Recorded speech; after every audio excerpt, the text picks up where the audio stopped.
जय माता की। आप देख रहे हैं law in the spiritual secret और आज हम बात करेंगे कलयुग में शाबर मंत्र कितना प्रभावी है और सबसे प्रभावी शाबर मंत्र को जगाने की विधि आखिर क्या है। आज इस वीडियो में आपको बताएंगे कि कौन से खास शाबर मंत्र का उपयोग इस कलयुग में सबसे ज्यादा किया जाता है। इस कलयुग में सबसे ज्यादा हनुमान जी के शाबर मंत्र का उपयोग किया जाता है और शाबर मंत्रों की हम बात करें तो इन मंत्रों की तीव्रता बेहद अधिक रहती है और ये मंत्र बहुत शीघ्र अपना कार्य करते हैं इस भौतिक जीवन में। ऐसे मंत्रों को शाबर मंत्र कहा जाता है। देखिए, शाबर का प्रतीक अर्थ होता है शक्तिशाली मंत्र और इस तंत्र के बारे में मैं आपको बताता हूँ कि आखिर ये होता कैसे है और कैसे ये तीव्रतम कार्य करता है और कहाँ इन शाबर मंत्रों का सही तरह से उपयोग किया जाना चाहिए। देखिए, आमतौर पर बेहद सरल भाषा में शाबर मंत्र मिलते हैं और कहा जाता है कि बेहद सरल भाषा यानी कि किसी गांव देहात की भाषा में भी शाबर मंत्र मिल जाते हैं। ये मंत्र आपको मिलते हैं, लेकिन प्रायः ये मंत्र सोए रहते हैं। इन मंत्रों को जागृत करना होता है, परंतु इनका कोई अर्थ नहीं होता है। हर शब्दावली में ये मंत्र पाए जाते हैं और ये मंत्र इतने सरल होते हैं। शाबर मंत्र अर्थयुक्त भी होते हैं, अर्थहीन भी होते हैं। शाबर मंत्र के प्रथम प्रवर्तक शिव जी को माना जाता है। ये माना जाता है कि शाबर मंत्र के प्रथम प्रवर्तक यदि कोई है तो वो है भोलेनाथ और शाबर मंत्र को आगे बढ़ाने वाले भी भोलेनाथ के भक्त ही माने जाते हैं।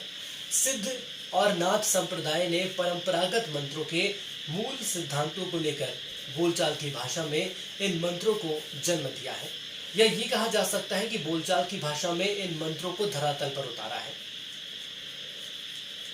इसलिए सबसे अधिक शाबर मंत्र का उपयोग किया जाता है। इन मंत्रों के उपयोग से साधक याचक होते हुए भी देवताओं से अपने सभी काम करवाना चाहते हैं, सभी काम करवा भी लेते हैं और उसकी ये आन भी काम करती है और शासकीय और यदि बात करें शास्त्रीय प्रयोगों की तो किसी भी प्रकार की आन नहीं रहती है। शाबर मंत्र अधिकांश हिंदी में ही बोले जाते हैं। प्रत्येक शाबर मंत्र की यदि हम बात करें तो अपने आप में पूर्ण होता है, क्योंकि साधक की चेष्टा की सारी बातें इन मंत्रों में प्रयुक्त होती है। इसलिए हर शाबर मंत्र के अपने आप में पूर्ण माना जाता है। शाबर मंत्र स्वयं सिद्ध होते हैं, स्वयं ये मंत्र काफी प्रभावी होते हैं। ये मंत्र इतने ज्यादा प्रभावी होते हैं, शक्तिशाली होते हैं।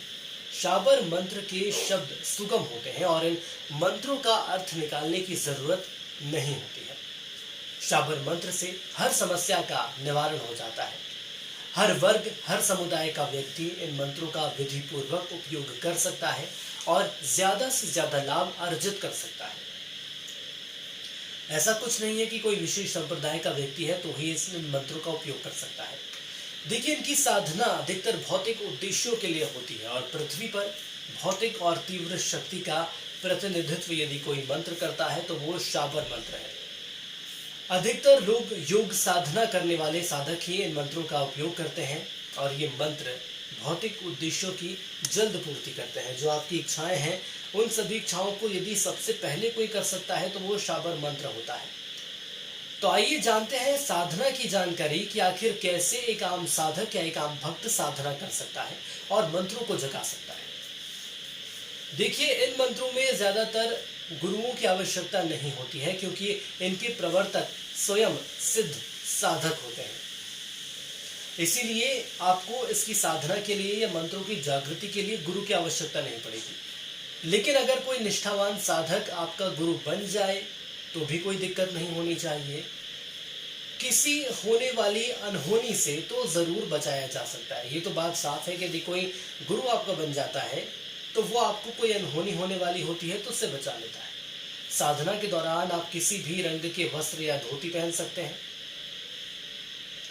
किसी भी कपड़े का आसन लगा सकते हैं। ऐसा कोई जरूरी नहीं कि कुश का ही आसन होना चाहिए या वो आसन धरती से ऊंचा होना चाहिए। जब तक साधना चल रही है तब तक घी या मीठे तेल का दीपक प्रज्वलित होना चाहिए, वो बंद नहीं होना चाहिए। इसका आप विशेष ध्यान रखें। एक ही दीपक के सामने कितने भी मंत्रों को जगाने की विधि पूरी कर सकते हैं। ऐसा कुछ नहीं है कि हम किसी एक मंत्र के माध्यम से दीपक के सामने एक ही मंत्र को जागृत करें, कितने भी मंत्र जागृत कर सकते हैं। शाबर मंत्र साधना में धूप लोभान का बहुत बड़ा महत्व है। अगरबत्ती को विशेष महत्व दिया गया है। दिशा का निर्देश ना हो, वहाँ उत्तर या पूर्व की दिशा में बैठने के बाद आपको साधना करनी चाहिए। उत्तर पूर्व की दिशा में बैठे, वहाँ से साधना की शुरुआत करें। मारण उच्चाटन दक्षिणाभिमुख होकर करना चाहिए।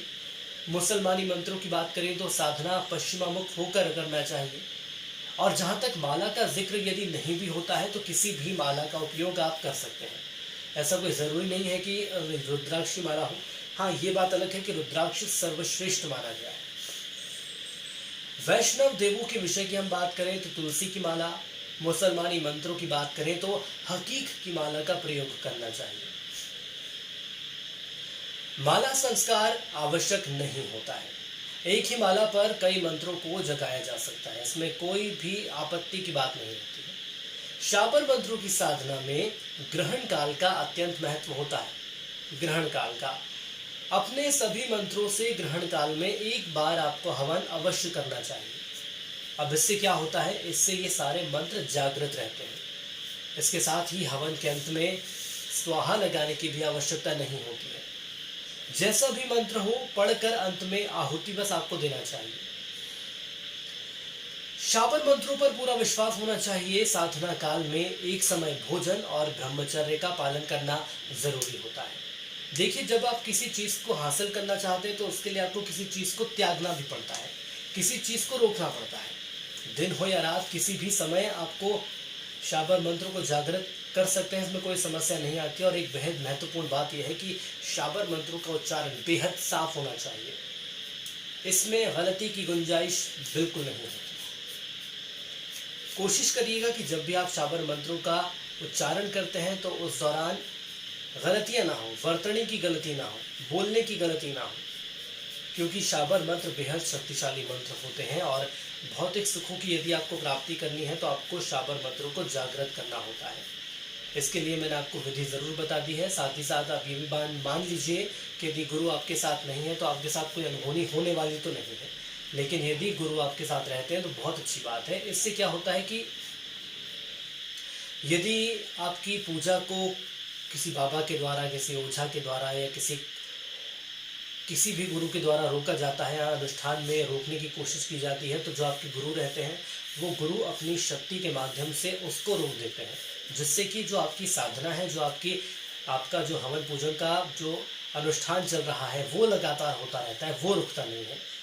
तो ये बहुत खास बात हो जाती है। इसके साथ ही साथ शाबर मंत्र कलयुग की यदि हम बात करें तो सबसे शक्तिशाली इसलिए माने जाते हैं क्योंकि शाबर मंत्र आपके सभी सुख समृद्धियों की पूर्ति करते हैं। इसीलिए शाबर मंत्र को जगाया जाता है। और शाबर मंत्र को जागृत करने के बाद आप ये मान लीजिए कि जितने भी आपके सपने हैं, जितनी भी आपकी इच्छाएं हैं, वो सारी पूरी हो जाएंगी। लेकिन आपको इसकी सही विधि का ज्ञान होना चाहिए। इसका मंत्र का ज्ञान के साथ मंत्र का विज्ञान भी पता होना चाहिए कि कितनी देर तक कितने स्वर में कहाँ आरोह लगाना है, कहाँ अवरोह लगाना है। इन सभी चीज़ों का आपको बहुत अच्छे से ध्यान होना चाहिए। उसी के बाद आप शाबर मंत्र को जागृत कर सकते हैं। तो आज के लिए इस वीडियो में इतना ही। यदि शाबर मंत्र से जुड़े हुए कुछ आपके दिलो दिमाग में सवाल या जवाब है तो आप वो हमसे पूछ सकते हैं। और अंत में एक बार मैं आपको और बता दूं कि ये कलयुग का दौर है। कलयुग में सबसे ज़्यादा शाबर मंत्र यदि किसी देव का पढ़ा जाता है तो वो है हनुमान जी। हनुमान जी का शाबर मंत्र बेहद शक्तिशाली है और आज के दौर में अधिकतर लोग शाबर मंत्र यदि किसी का पढ़ते हैं तो वो है श्री हनुमान जी। आज के लिए इस वीडियो में इतना ही। जय श्री राम।